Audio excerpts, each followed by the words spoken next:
धन्यवाद सभापति महोदय। हम ही को कातिल कहेगी दुनिया, हमारा ही कत्लेआम होगा। हम ही कुएं खोदते फिरेंगे, हम ही पे पानी हराम होगा। सभापति महोदय, सन 1947 में दिल्ली की जामा मस्जिद की तारीखी सीढ़ियों पर खड़े होकर के भारत रत्न मौलाना अबुल कलाम आजाद साहब ने कहा था कि मुसलमानों कहां जा रहे हो, यह है तुम्हारा मुल्क, यहां तुम्हारे आबाओ अजदाद की कब्रें हैं। उस वक्त मौलाना आजाद की ये सदाएं सुन करके लोगों ने अपने सरों की गठरियां उतार करके रख दी थी। आज उसी दिल्ली में मौजूद देश की संसद में एक बिल आया है जो हमसे उसी जामा मस्जिद की सीढ़ियों के सबूत मांगेगा, जो उन्हीं सीढ़ियों के पास अपनी कब्र में सोए हुए मौलाना आजाद को फिर से कब्र से सदा देनी पड़ेगी कि ये जो कब्र है वो मेरी कब्र है, ये किसी सरकार की जागीर नहीं है। सभापति महोदय, मैं जहां खड़ा हूं इसी संसद भवन के सामने सड़क के उस पार अपनी कब्र में सोए हुए भारत के पूर्व राष्ट्रपति फखरुद्दीन अली अहमद की कब्र है। शायद अब उस कब्र से भी सदाएं आए कि ये कब्र मेरी कब्र है, ये सरकार की जागीर नहीं है। सभापति महोदय, मैं वक्फ कानूनों में किए जा रहे संविधान विरोधी बदलावों के खिलाफ बोलने के लिए खड़ा हुआ हूं। संविधान का आर्टिकल 14 हो, 29 हो, 30 हो, चीख चीख कर कहता है कि देश में सब बराबर के हकदार हैं। आर्टिकल 26 कहता है कि सबको अपने अपने मजहबी कामों के लिए मंदिर, मस्जिद, गिरजाघर, गुरुद्वारों का निर्माण करने का हक है और उसका रखरखाव का भी हक है। लेकिन डॉक्टर बाबा साहब अंबेडकर के संविधान को हर दिन कुचलने वाली यह सरकार देश के मुसलमानों से नफरत में इतनी अंधी हो गई है कि खुलेआम देश की संसद में देश सरकार के माइनॉरिटी मिनिस्टर साहब और होम मिनिस्टर साहब झूठ बोलते हैं और देश को गुमराह करते हैं, झूठ शब्द असत्य बोलते हैं। सरकार ने इस बिल का नाम उम्मीद रखा है। मंत्री जी कल से इसे देश के मुसलमानों के लिए नई उम्मीद बता रहे हैं। नहीं मंत्री जी, न तो यह बिल मुसलमानों के लिए नई उम्मीद है और न ही उम्मीद की नई किरण। सभापति महोदय, भाजपा ने पूरे देश में वक्फ के नाम पर कई सारे झूठ फैलाए हैं। आइए आज उनकी सच्चाई पर बात करते हैं। वक्फ ट्रिब्यूनल को ऐसे बताया जाता है जैसे वक्फ ट्रिब्यूनल कोई मजहबी खाप पंचायत हो। सभापति महोदय, जबकि सच्चाई यह है कि वक्फ ट्रिब्यूनल भी तो सरकारी न्यायिक विभाग है जिसमें सरकार द्वारा नियुक्त जज होते हैं, जिसमें प्रशासनिक अधिकारी होते हैं, कहीं ऊपर से थोड़ी आ गए। सभापति महोदय, देश के गृह मंत्री जी ने इसी सदन में कहा कि वक्फ ट्रिब्यूनल के फैसले के खिलाफ कोई कोर्ट नहीं जा सकता, जबकि सच यह है कि वक्फ एक्ट 1995 की धारा 83(9) के तहत हाई कोर्ट वक्फ ट्रिब्यूनल के फैसले की न सिर्फ समीक्षा कर सकता है बल्कि उसे बदल भी सकता है। सच तो यह है कि वक्फ बोर्ड खुद अपनी जमीनों के लिए कई सारी कोर्ट में मुकदमे लड़ रहा है। सभापति महोदय, दिल्ली की जिन 123 संपत्तियों को लेकर कल माइनॉरिटी मिनिस्टर, होम मिनिस्टर साहब और अभी आदरणीय नेता सदन बात कर रहे थे, आइए उनकी सच्चाइयों पे भी बात करते हैं।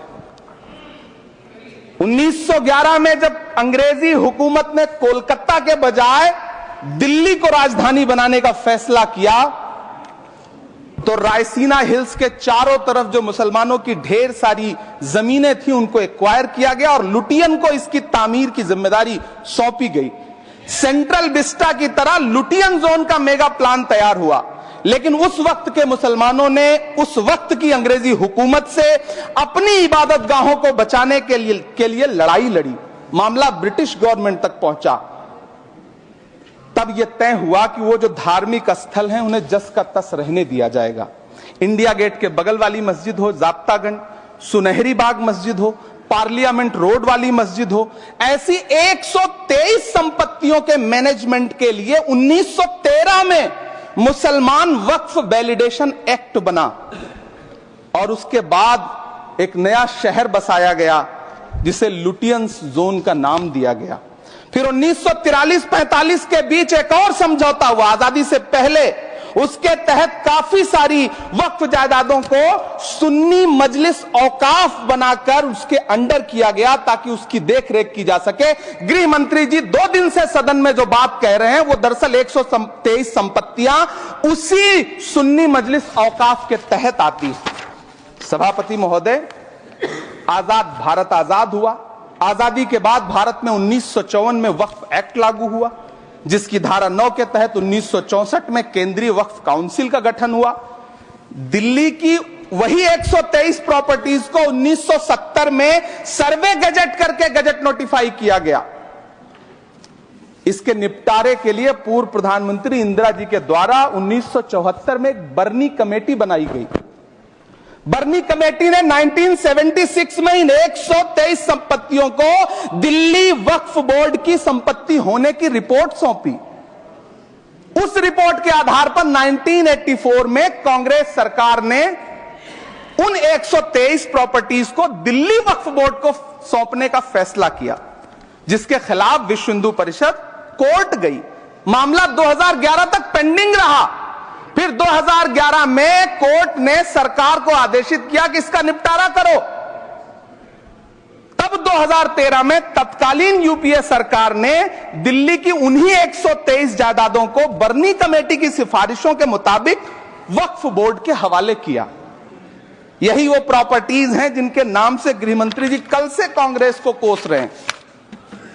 फिर आई 2014 में भाजपा की सरकार, जो तब से इन जमीनों को हड़पने की साजिश कर रही है। जिस बिल को मुसलमानों के हुकूक की हिफाजत करने वाला बिल बताया जा रहा है, उसी को पेश करने के लिए और उस पर बात करने के लिए लोकसभा में भाजपा सरकार के पास एक भी मुस्लिम सांसद नहीं है। जिस वक्त, मैं लोकसभा कह रहा हूं, सुना करिए, जिस वक्फ बिल को मुस्लिम महिलाओं को हक दिलाने वाला बताया जा रहा है, उसे संसद में पेश करने वाली पार्टी के पास न तो राज्यसभा में, न लोकसभा में, न देश की किसी विधानसभा में एक भी मुस्लिम महिला सदस्य नहीं। कल किरण रिजिजू जी कह रहे थे कि रेलवे की जमीनें देश की जमीनें हैं, डिफेंस की जमीनें देश की जमीनें हैं। हां मंत्री जी, हैं, बिल्कुल हैं। ये जो वक्फ की जमीनें हैं, ये हमारे पुरखों ने धार्मिक कामों के लिए डोनेट किया है। तो हम भी तो इसी देश के नागरिक हैं, हम भी तो इसी देश के बेटे हैं। तो वक्फ की जमीनें भी तो इसी देश की जमीनें हैं, उनको पराया क्यों बोलते हैं आप? सभापति महोदय, अशफाकुल्लाह खान जब फैजाबाद की जेल में फांसी के फंदे पर झूल रहे थे, तो इसी देश की जमीन के लिए झूल रहे थे ना। सभापति महोदय, अंडमान की जेल में काला पानी की सजा काटकर अपनी जान देने वाले मौलाना फजले हक खैराबादी हो या शेर खान अफरीदी हो, वो भी तो इसी जमीन के लिए अपनी जान दे रहे थे ना। सभापति महोदय, पाकिस्तान के खिलाफ लड़ते हुए अपनी जान देने वाले महावीर चक्र विजेता ब्रिगेडियर उस्मान हो या पाकिस्तान के पैटर्न टैंक उड़ाने वाला परमवीर चक्र विजेता वीर अब्दुल हमीद हो, वो भी तो इसी जमीन के लिए अपनी जान दे रहा था ना। और मंत्री जी, मैं इस सदन में अलग ऐलान ये कहता हूं कि जब भी इस देश की जमीन को लहू की जरूरत होगी, आपसे 2 कदम आगे इमरान खड़ा मिलेगा। ये मैं आपसे यकीन दिलाते हुए कह रहा हूं। सभापति महोदय, मैं सरकार से कहना चाहता हूं, हमसे हमारी इबादत गाहें तो मत छीनिए ना, हमारे घरों पे बुलडोजर तो मत चलाइए ना, हमारी कब्रों में तो हमें सुकून से सोने दीजिए ना। सभापति महोदय, माइनॉरिटी मिनिस्ट्री का बजट कट करके, मुस्लिम बच्चों की स्कॉलरशिप बंद करके अब सरकार कह रही है कि हम वक्फ की आमदनी से गरीब मुसलमानों का भला करेंगे।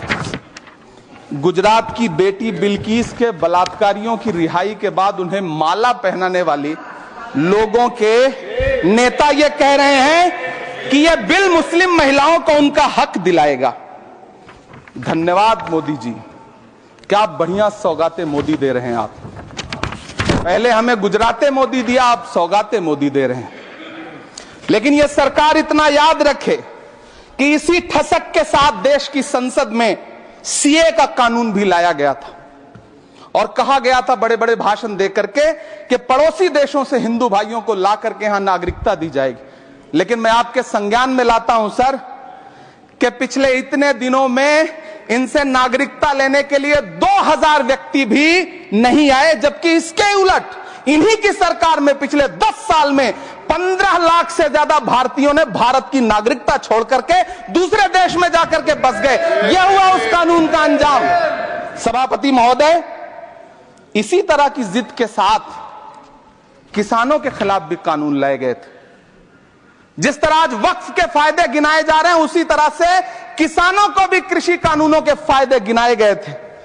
लेकिन अंजाम क्या हुआ?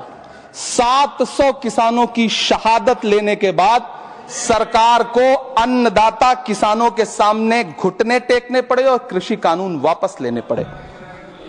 जिल्ले इलाही, जमहूरियत जो है वो नफरत और ठसक से नहीं चलती है, अकड़ से नहीं चलती है।